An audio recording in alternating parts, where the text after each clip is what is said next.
Praise the lord. మన ప్రభు అయిన యేసుక్రీస్తు పరిశుద్ధ నామంలో దేవుని ప్రియులైన మీ అందరికీ వందనాలు తెలియజేస్తూ ఉన్నాను.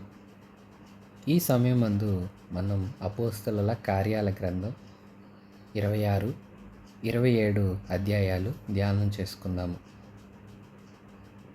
పౌలు గారు గవర్నర్ ఫేస్తు ఎదుట, అగ్రిప్ప రాజు ఎదుట నిలబడి సభలో మాట్లాడుతున్నారు. వివరాలు వినండి. అపోస్తల కార్యాలు 26వ అధ్యాయం.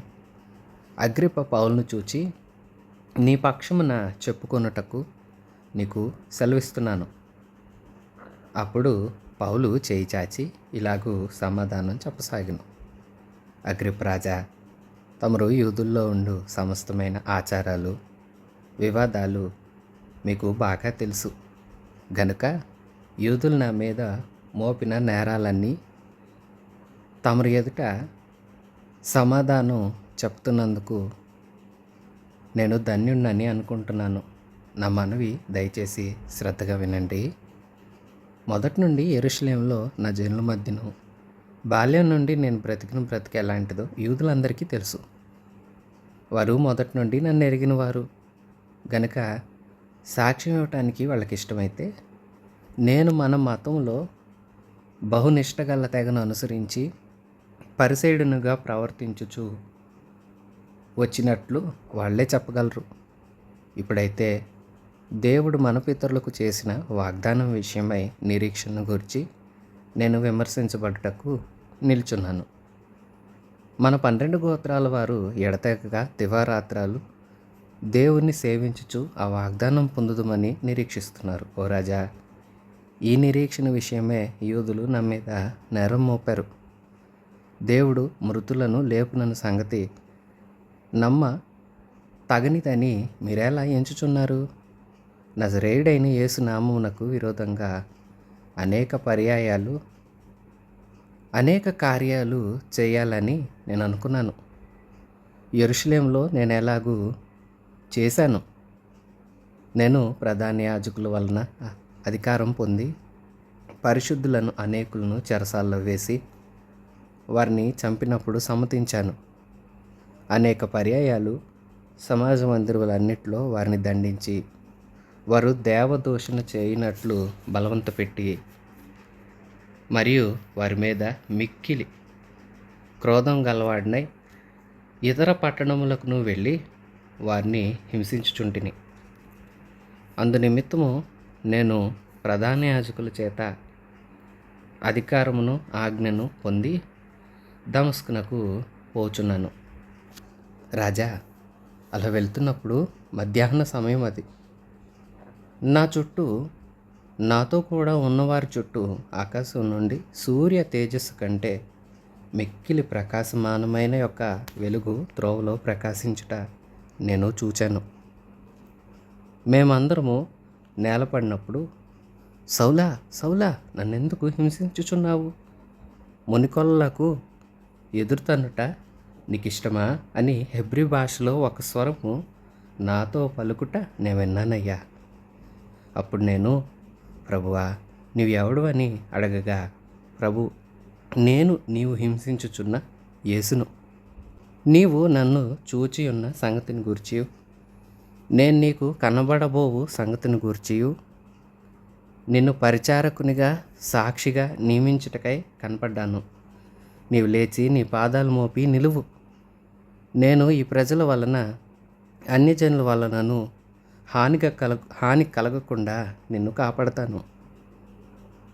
వారు చీకట్లో నుండి వెలుగులోకి, సాతాను అధికారం నుండి దేవుని వైపుకు తిరిగి నా యందలి విశ్వాసం చేత పాపక్షమాపణను పరిశుద్ధపరచబడిన వారిలో స్వాస్యమును పొందినట్లు వారి కన్నులు తెరచుటకై నేను నిన్ను వారి యొద్దకు పంపుతానని చెప్పారు.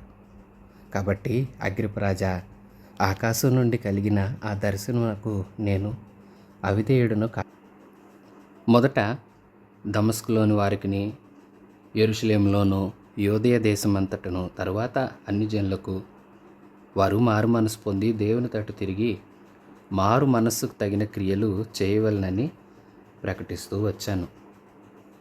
ఈ హేతువు చేత ఈ యూదులు దేవాలయంలో నన్ను పట్టుకొని చంపుటకు ప్రయత్నం చేశారు. అయినను నేను దేవుని వలన సహాయం పొంది నేటి వరకు నిలిచి ఉంటిని.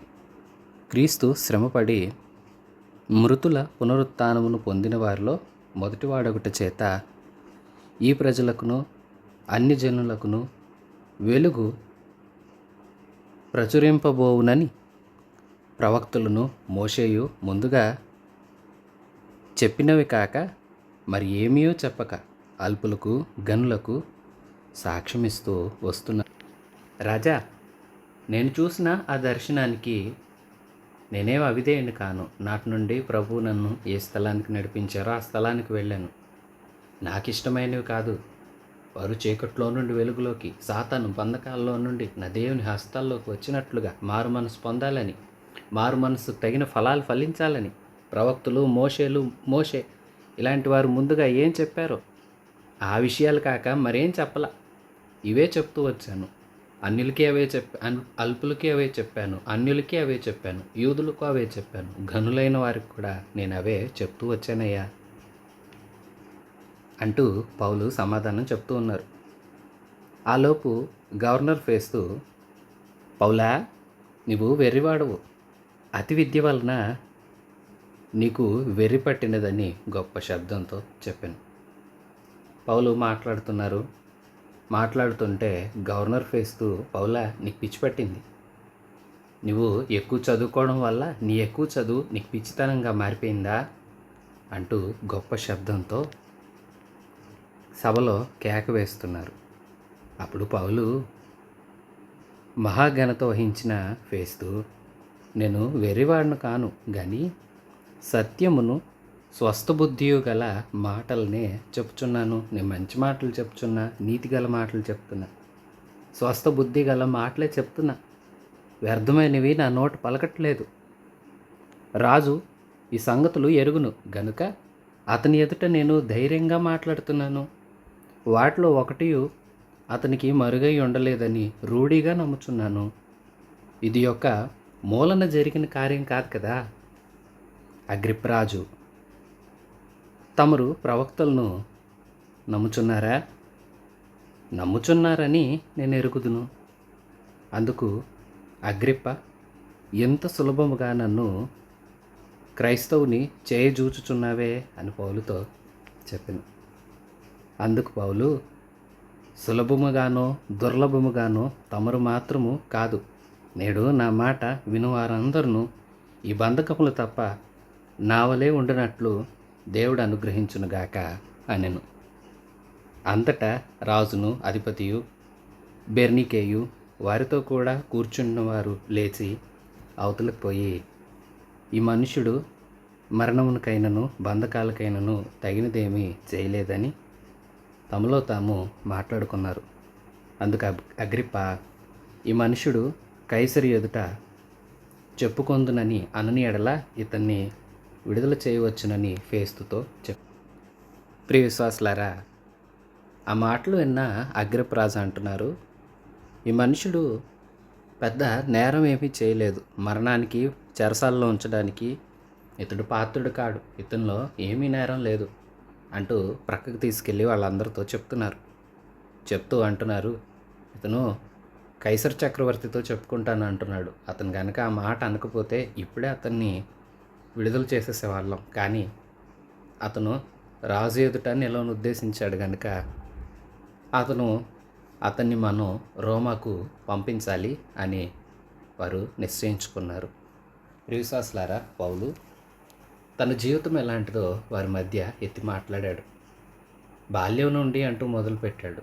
నేను యూదుణ్ణి, యూదులలో పరిసయ్యుల తెగకు చెందినవాడిని. నేను ఒక పరిసయ్యుడిని. విద్యాభ్యాసం ఉంది, గొప్పగా చదువుకున్నాడు. అయినప్పటికీ నేను క్రీస్తు మరణ పునరుత్థానాల గురించి ఇప్పుడు విమర్శ చేయబడుతున్నాను. నజరేయుడైన యేసు పునరుత్థానంలో ప్రథమ ఫలంగా, అంటే మరణించిన వారు తిరిగి లేపబడతారు, లేపి దేవుని వద్దకు వెళతారు అని చెప్పడానికి సాదృశ్యంగా నజరేయుడగు యేసు మొదటగా లేచారు, చావుని జయించారు. అలాగే ఆయన యందు విశ్వాసం ఉంచి పాపాలు ఒప్పుకొని క్షమాపణ పొంది మారు మనసు పొంది మారు మనస్సుకు తగిన క్రియలు ఎవరైతే చేస్తారో వారు కూడా క్రీస్తుతో కూడా లేపబడిన వారే యుగయుగాలు ఆయనతో ఉంటారు. ఆయన మరణించింది మన పాపాల కోసం, ఆయన తిరిగి లేచింది మనల్ని ఆయనతో కూడా జీవింపచేయటం కోసం. ఆయన మరణించిన వాడే, మరణాన్ని జయించిన వాడే తిరిగి లేచాడు. ఈ విషయాలే నేను చెప్తూ తిరుగుతున్నాను. అగ్రిప్రాజా, ఇవే కదా ధర్మశాస్త్రమందు కూడా చెప్పబడ్డాయి. నేను వ్యతిరేకంగా ఏం చెప్తున్నాను? మోషే గారు, ప్రవక్తలు అనేకులు చెప్పింది, గ్రంథాలయందు రచించింది ఈ మాటలే కదా. ఈ నిరీక్షణ గురించిన వాగ్దానం గురించే కదా మనం నిరీక్షిస్తున్నాము. మనం కూడా ప్రభుత్వం ఉండాలని కదా ఆశపడుతున్నాం. దాని గురించి నన్ను విమర్శ చేస్తున్నారు. మీకు ఈ విషయాలన్నీ అర్థమవుతాయి కనుక, తమరు యూద మతాన్ని విషయంలో అవగాహన ఉన్నవారు కనుక మీకు ఈ విషయాలు చెప్పడానికి నేను ధైర్యం చేసి ఇప్పుడు నేను ఉన్నతున్నట్లుగా చెప్తున్నానయ్యా. మీరే చెప్పండి. అలాగంతా మాట్లాడుతుంటే అగ్రిప్ప అంటారు, పౌలు ఏంటి నన్ను కూడా సులభంగా క్రైస్తవుడిని చేస్తున్నావా?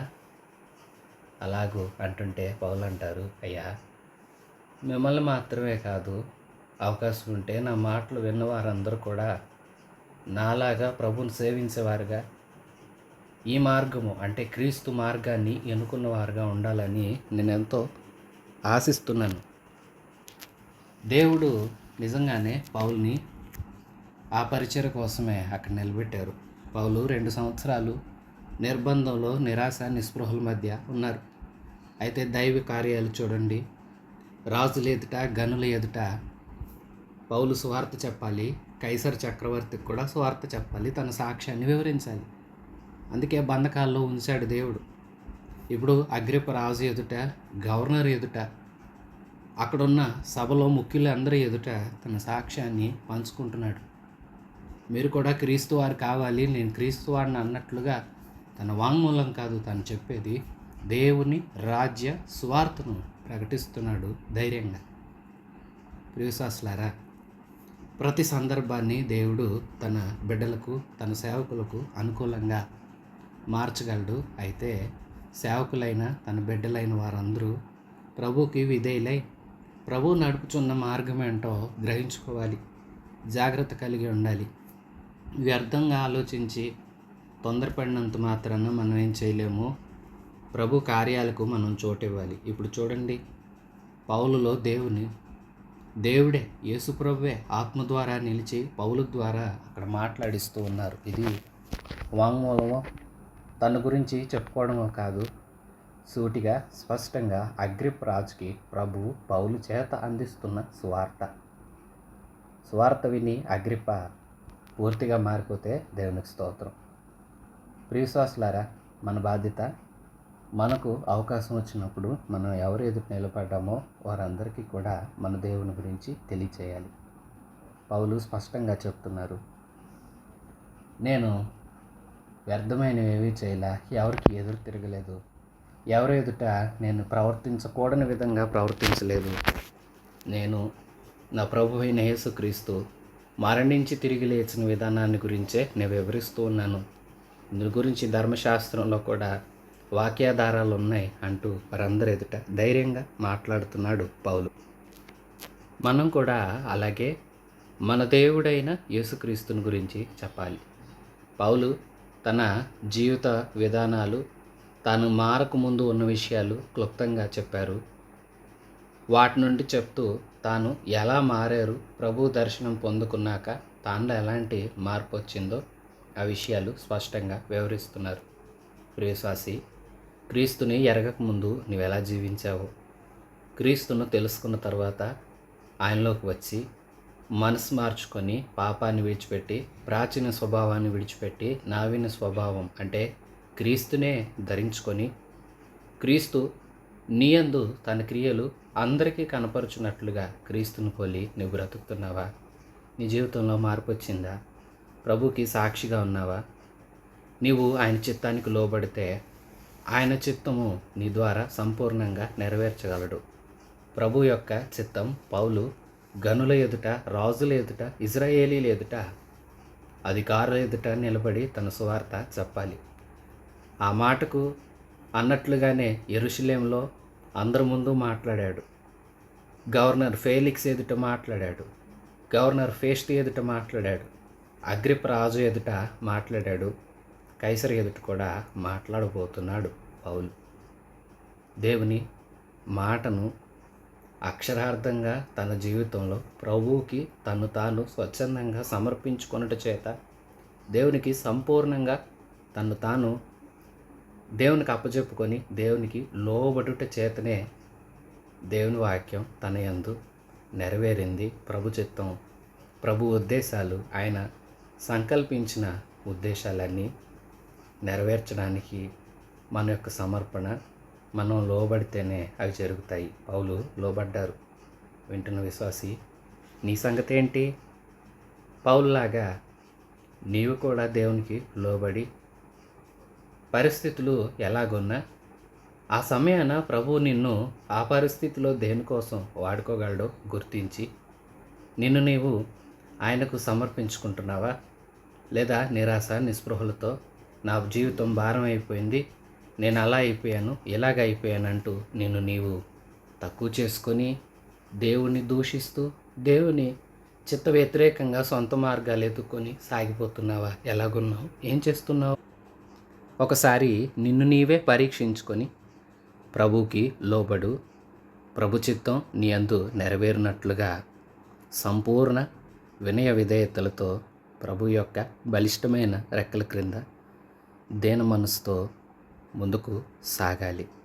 పౌలు అలాగే సాగారు, మనం కూడా అలాగే సాగాలి. ప్రియ విశ్వాసులారా, ఇప్పుడు అపోస్తుల కార్యాల గ్రంథం 27వ అధ్యాయంలోని వివరాలు క్లుప్తంగా ధ్యానం చేద్దాం. ప్రియ విశ్వాసులారా, పౌలు ఇప్పుడు రోమాకు ప్రయాణం చేస్తూ ఉన్నారు.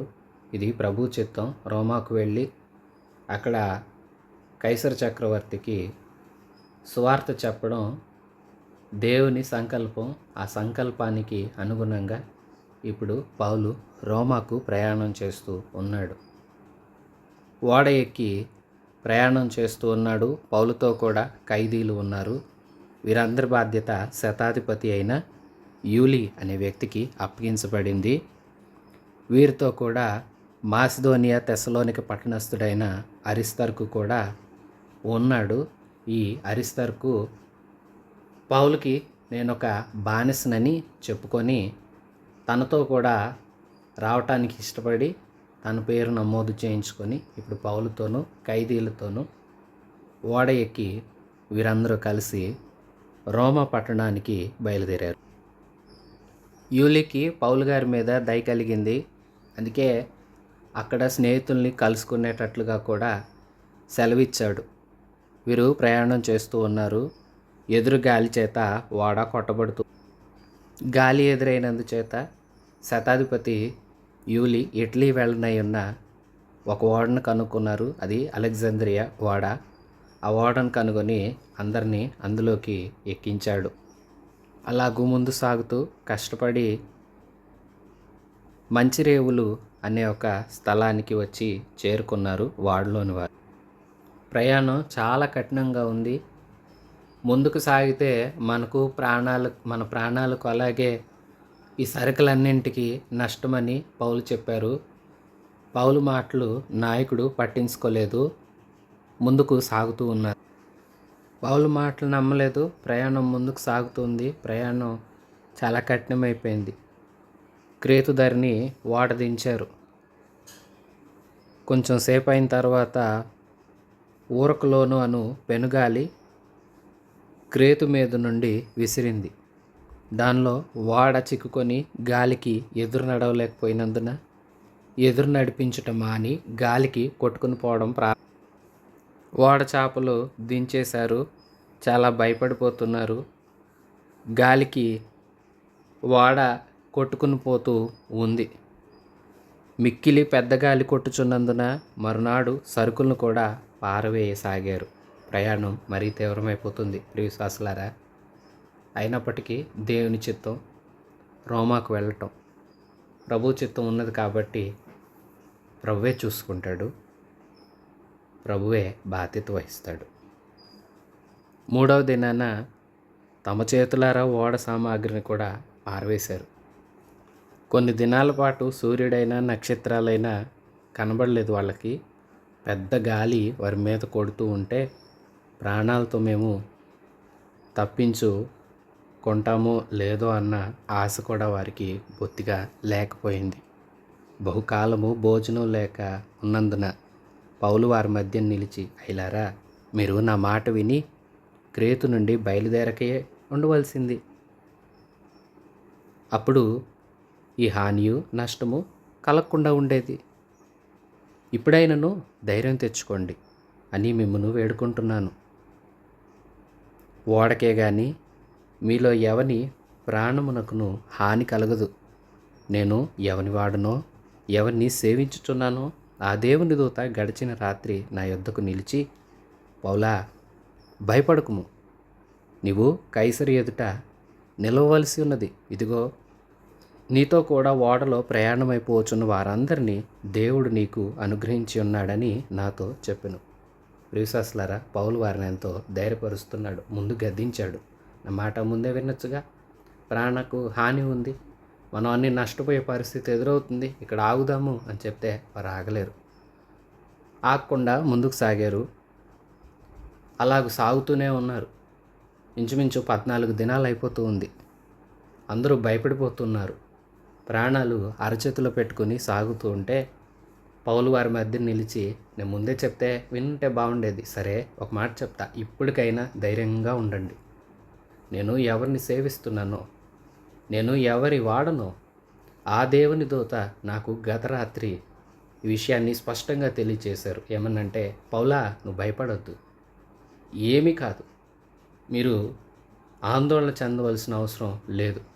వాడకు సామానికి అలాగే మీలో ఉన్న ఎవరికి కూడా వాడకు తప్ప మీలో ఎవరికి ఏ హాని లేదు. అంతే తప్ప మీరు భయపడాల్సిన అవసరం అయితే లేదు. ధైర్యంగా ఉండండి. దేవుడు నాతో చెప్పాడు. ఎందుకంటే దేవుడు నాతో స్పష్టంగా దేవుని దూత తెలియచేశారు, నీవు కైసరు ఎదుట నిలవాల్సింది కాబట్టి ఎవరికి ఏమీ కాదు, ఓడలో ఉన్న వారికి కూడా ఏమీ కాదు, ఓడకు మాత్రమే హాని కలుగుతుందంట. ధైర్యంగా ఉండండి. ప్రభువుని నేను నమ్ముతున్నాను, మీరు కూడా నా ప్రభు మాటలు నమ్మండి. కాబట్టి అయ్యలారా, ధైర్యం తెచ్చుకోండి. నాతో దూత చెప్పిన ప్రకారం జరుగునని నేను దేవుణ్ణి నమ్ముతున్నాను. మీరు నమ్మండి. నా దేవుడు జీవం గల దేవుడు, సర్వశక్తివంతుడు. ఆయన చెప్పింది చేస్తాడు. ఆయన మాటకు లోబడిన వారు దీవించబడతారు. ఆయన మాటను తృణీకరించబడిన వారు తృణీకరించబడతారు. నా మాటలు వినండి అన్నాడు పౌలు ఈ మాటలు చెప్పి వారిని ధైర్యపరుస్తున్నారు. ప్రయాణం ముందుకు సాగుతుంది. ఇంకా కఠినమైపోయింది. అప్పుడు వాడవారు ఓడ విడిచేసి వెళ్ళిపోదాం, ఎటో గటు మన ప్రయత్నాలు మనం చేసుకుందాం అని ఆలోచన చేస్తూ ఉంటే, అందుకు పౌలు, వీరు ఓడలో ఉంటేనే కానీ మీరు తప్పించుకొనలేరని శతాధిపతితో సైనికులతో స్పష్టంగా చెప్పారు. అయ్యా, నేను మళ్ళా చెప్తున్నా, నష్టం వాడికే, మన ఎవరికి కాదు. మనం ఈ ఓడలోనే ఉండాలి. ఇలాంటి వేరే ప్రయత్నాలు ఎవరు చేయొద్దు అని అందరికీ పౌలు గారు భరోసా ఇస్తున్నారు. ఇక వాళ్ళు ఇప్పుడు పౌలు గారి మాట కొద్దిగా వినటం ప్రారంభించారు. ముందు వినలేదు, నష్టపోయారు. ఇప్పుడు కొద్దిగా వింటున్నారు. తెల్లవారుచుండగా పౌలు, 14 దినముల నుండి మీరేమీ పుచ్చుకొనక ఉపవాసంతో కనిపెట్టుకుని ఉన్నారు గనుక ఆహారం పుచ్చుకొనుడని మిమ్మును వేడుకొనుచున్నాను. ఇది మీ ప్రాణరక్షణకు సహాయపడుతుంది. మీలో ఎవని తల నుండి ఒక్క వెంట్రుక కూడా నశించదని చెప్పుచూ ఆహారం పుచ్చుకొనుడని అందరినీ బతిమాలారు. ప్రియశాస్లారా, పౌలు గారు ఎంతో చక్కగా వారిని ధైర్యపరుస్తున్నారు. అయ్యా, నేను మళ్ళా చెప్తున్నాను, మీకేం కాదయ్యా, 14 రోజుల నుంచి అందరూ ఉపవాసంతోనే ఏం జరుగుతుందో అని కనిపెడుతున్నారు కదా, కాస్తంత ఆహారం పుచ్చుకొనండి, ఎవరికి ఏమీ కాదు, మీలో ఒక్కరి తల వెంట్రుక కూడా నశించదు. అంత హామీగా నేను మీతో మాట్లాడుతున్నాను, ఆహారం పుచ్చుకొనండి అని అందరినీ బతిమాలారు. ఈ మాటలు చెప్పి ఒక రొట్టె పట్టుకొని అందరి ఎదుట దేవునికి కృతజ్ఞతాస్తుతులు చెల్లించి దాన్ని విరిచి తినసాగిను. అప్పుడు అందరూ ధైర్యం తెచ్చుకొని ఆహారం పుచ్చుకొనిరి. ప్రియవిశ్వాసులారా, చూసారా? ఎంత కష్టంలో కూడా పౌలు విసిగిపోలేదు. దేవుని మాట మీద బలంగా నమ్మకం ఉంచాడు. ఎందుకంటే దేవుడు చెప్పాడు, దేవుడు చెప్పింది చేస్తాడు. ఆయన సంకల్పం పౌలు గారు రోమా వెళ్ళి స్వార్థ చెప్పడం. నువ్వే కాదు, నీతో ఉన్నవారు కూడా నశించరని దేవుని దూత ద్వారా దేవుడు అభయం అందించారు. ఇంకా పౌలు భయపడేదేముంది? ఇక అందరినీ ధైర్యపరుస్తూ ఆహారం తినండి అని చెప్తే వారెవరు ముందుకే కదలట్లేదు. అప్పుడు ఆయన ఒక రొట్టె తీసుకొని అలాగూ కృతజ్ఞతాస్తుతులు చెల్లించి దాన్ని విరిచి అట్లా తినటం మొదలు పెట్టేసరికి అందరికీ ధైర్యం వచ్చింది. కాస్త అందరూ ఆహారం తీసుకోవడం ప్రారంభించారు. ఆ వార్డులో ఉన్న వారందరూ 276 మంది. వారు తిని తృప్తి పొందిన తర్వాత గోధుమలు సముద్రంలో పారపోసి వాడ తేలిక చేశారు. ఉదయమైనప్పుడు అది ఏ దేశమో వారు గుర్తుపట్టలేదు. అలాగూ ముందుకు వారు సాగుతూనే ఉన్నారు. వారు ముందుకే సాగుతూ ఉన్నప్పుడు అనుకోకుండా ఓడ బద్దలైపోయింది.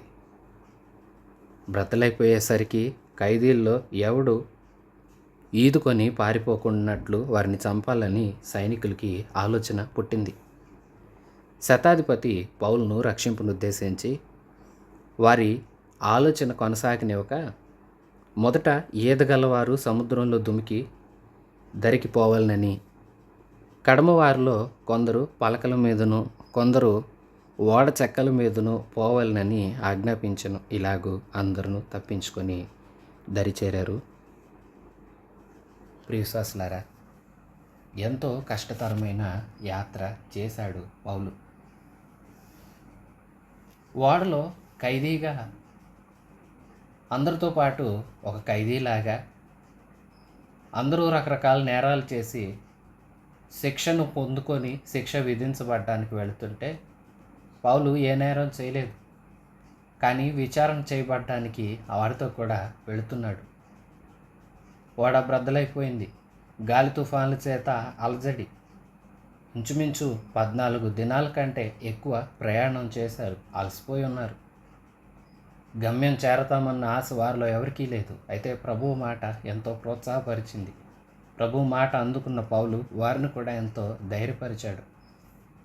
ఓడలో ఒక సాధారణ ఖైదీగా ఎక్కినవాడు ఇప్పుడు ఓడ నాయకుడిగా ఉన్నట్లుగా మనం చూస్తాం. దేవుడు అలాగూ వాడుకున్నాడు.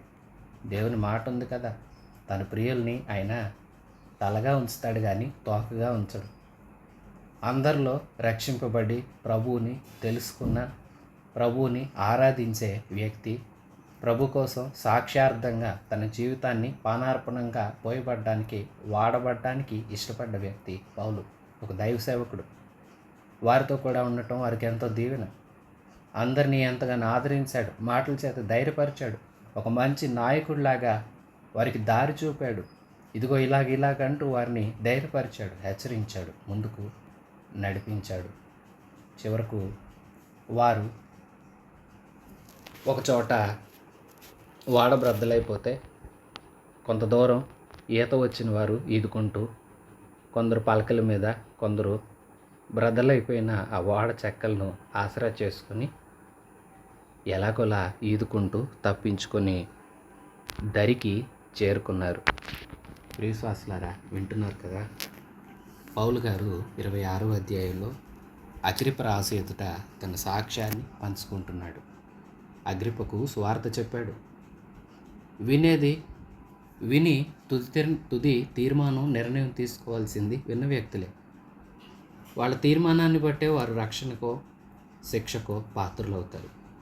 మన బాధ్యత ప్రభువుకి సాక్షులుగా నిలిచి ప్రతి చోట, ప్రతి వారికి, ప్రతి స్థలమందు మనం దేవుని విషయాలు, దేవుని యొక్క సువార్త, ఆయన మరణం, ఆయన పునరుత్థానాన్ని మనం స్పష్టంగా ఇతరులకు అర్థమయ్యేలాగా, ఆయన యొక్క నీతి, ఆయన ఇచ్చు రక్షణ, ఆయన అనుగ్రహించు పాప క్షమాపణ, ఆయన మనకు అనుగ్రహించే ఆ మహిమగల రాజ్యం గురించి వినని వారి ఎడల ఆయన తీర్చే తీర్పుల గురించి, న్యాయవంతుడైన యేసుని గురించి మనం సాక్ష్యం ఇవ్వాలి. విన్న తర్వాత తీర్మానం వారిదే. మంచి తీర్మానం తీసుకుని ప్రభులోకి వస్తే రక్షించబడతారు. నమ్మని వారికి శిక్ష విధించబడుతుంది. మనం సాక్ష్యార్థంగా నిలవాలి. 27వ అధ్యాయంలో మనం చూస్తాం ఓడ ప్రయాణం ఎంతో కష్టతరం అయినప్పటికీ ప్రతి దాంట్లో ప్రభువే సహాయకుడిగా నిలుస్తాడని పౌలు ప్రభువుని నమ్మి ప్రభువు మీదే ఆనుకున్నాడు. ప్రభు ఉద్దేశం సఫలమవుతుంది, విఫలం కాదని ఆయనకు తెలుసు.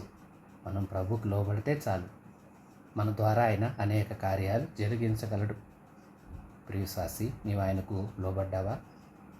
పౌలు లోబడ్డాడు.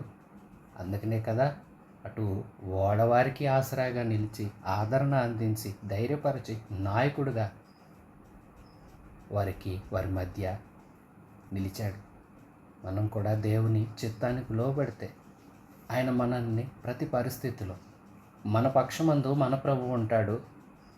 మన ద్వారా మన చుట్టూ ఉన్నవారికి కావలసిన ఆదరణ, ధైర్యం, నాయకత్వం, నమ్మకత్వం ప్రభువు మన ద్వారానే కలిగిస్తాడు.